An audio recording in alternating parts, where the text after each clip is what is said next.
Hej. Jeg vil gerne fortælle lidt om min erfaring med alkohol.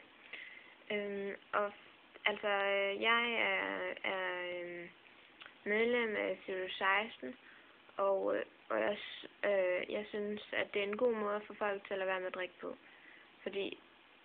De kan selvfølgelig ikke vide, om folk de vil drikke eller ikke, men jeg synes stadigvæk, det er et forsøg på at få folk til at lade være. Og alkohol, det ødelægger ens krop, og det dehydrerer en og sådan noget. Så jeg synes, lad være at drikke. Altså, det er ikke godt for din krop. Det er ren forgiftning.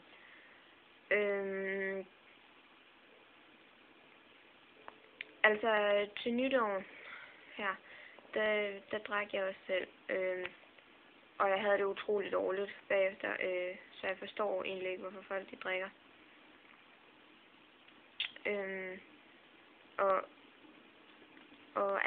Jamen det er sådan noget, det er jo totalt latterligt. Men, nogle gange så kan man da godt blive sådan drillet med, drikker du ikke, og sådan noget. Og man kan jo godt blive lidt ked af, hvis man sådan, så vil man da egentlig godt, og sådan noget.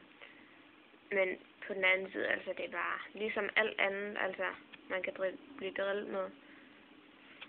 Så,